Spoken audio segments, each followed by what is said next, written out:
These are the video samples from the S24 Ultra and the S25 Ultra. Which one do you think looks better? The right one looks better, doesn't it? The left one has more grains in comparison. Well, the right sample is from the S24 Ultra and the left sample is from the S25 Ultra. So how's it that the Samsung flagship from 2024 is beating Samsung's flagship from 2025?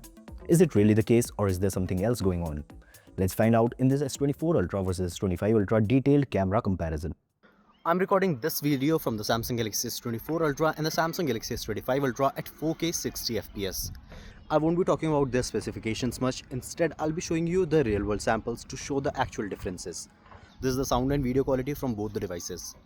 And now I'm against the harsh sunlight and this is how the selfie cameras perform.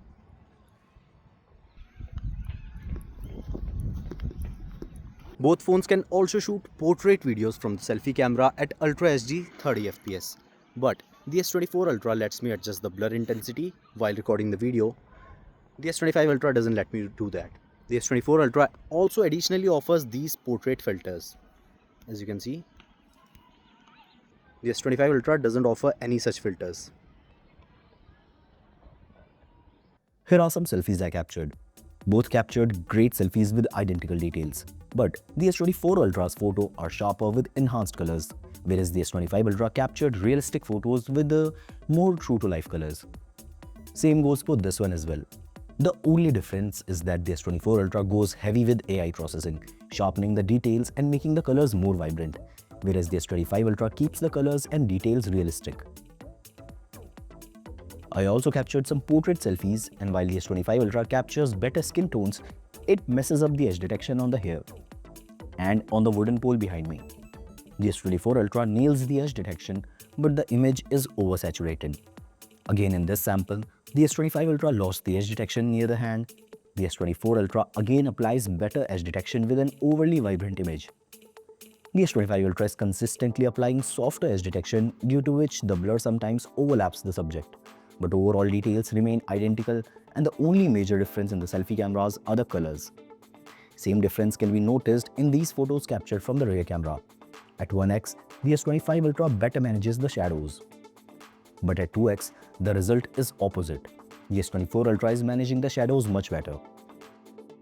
At 3x, the S24 Ultra completely messes the skin tone, making the face appear yellow, like I'm suffering from jaundice. The S25 Ultra nails the skin tones. Now this sample is at 5x and both devices captured really great photos. S25 Ultra is consistently capturing better and natural colors.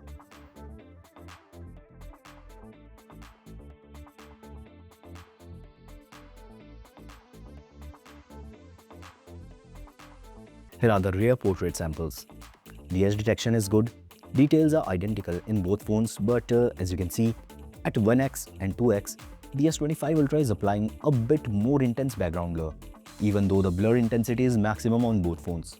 But as we move to 3x, even the blur intensity is getting similar. The only difference remaining are the slightly boosted colors of the S24 Ultra. And this one is at 5x. The S25 Ultra's color science is a notch above the S24 Ultra. And these differences remain identical in all the rear portrait samples.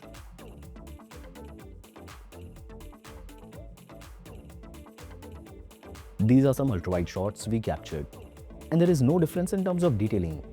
The ultra-wide photos from the S24 Ultra are more vibrant and bright. That's the only difference between the two. And these are some macro samples captured at 1x. The S25 Ultra captured slightly more detailed shots and keeps the color more natural. These are some zoom samples I captured.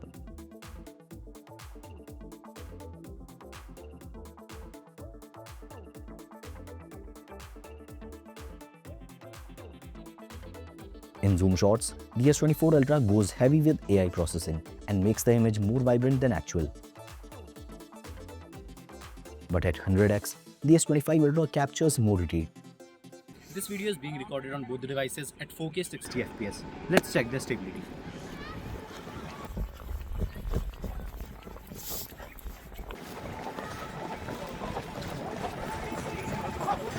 So this is the video sample at 4K 120fps captured from both devices.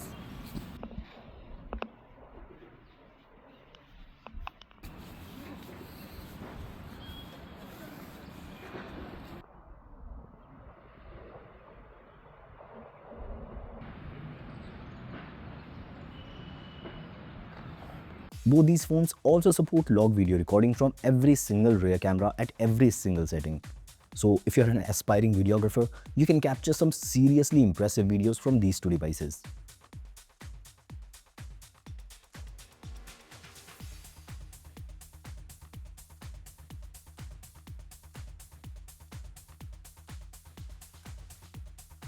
This is the portrait video recording from both phones at Ultra HD 30 fps. Try to notice which one is better at edge detection.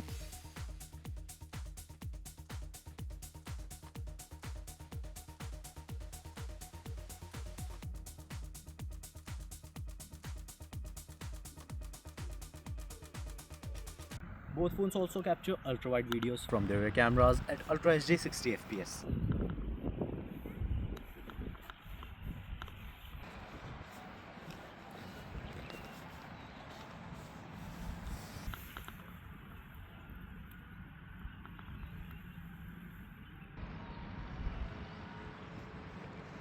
This is the video zoom from both phones and both max out at 20x. Here's a slow motion video sample I captured at Full HD 240 fps.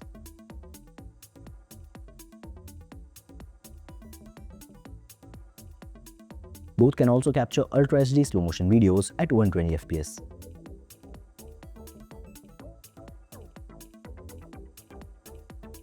So the S24 and the S25 Ultra also has this function called dual record. It basically lets you capture videos simultaneously using two lenses at the same time, as you can see I'm doing right now. So I think it's a great feature for vloggers, as you can capture yourself while recording what you're seeing, your perspective, and you can also save both these files separately or in the same video. Both these phones also have this cool function called auto framing. Upon turning it on, the phones will start tracking the subject automatically to keep it in the frame. It will zoom in, zoom out to keep the subject centered. It's best for tracking moving subjects.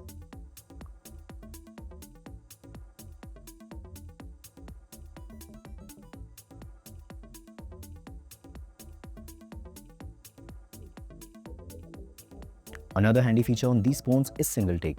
With just one tap of the shutter button, the camera captures photos, videos, boomerangs and more over a 50-second window. It then automatically picks the best shots, so you don't have to worry about choosing between photo and video. It's perfect for fast-moving movements, letting you stay in the action while your phone does the work. Those were all the daylight samples. Now let's take a look at how their cameras perform in low light. Here are some low light selfie samples in night mode. And this one is with the selfie flash. The S24 Ultra better manages the exposure. Even in portrait selfies, the differences remain the same. But when we captured the low light photos from the rear, the S25 Ultra was way better at managing the exposure and captured realistic colors. It was also capturing better details. With the flash turned on, the S25 Ultra captured a brighter image with fewer grains, but the S24 Ultra's photo looks more vibrant. In portrait mode, the S24 Ultra overexposes the highlights and also has more grains in comparison. S25 Ultra also applies a more intense background blur. The S25 Ultra takes way better low-light photos than the S24 Ultra. And this is the ultra-wide sample. The details, colors, everything is better on the S25 Ultra sample.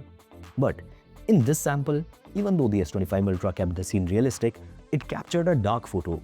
The S24 Ultra sample looks better. This is the same sample I showed you in the beginning of the video. Initially, the S24 Ultra's video looks better. It's more vibrant and has more punchy colors. Whereas the S25 Ultra's video seems to have washed out colors and lots of grains. But in reality, the S25 Ultra is the one capturing more details and realistic colors. The S24 Ultra just goes overboard with AI processing, which can get rid of grains, but it's at the price of losing clarity and random color shifts.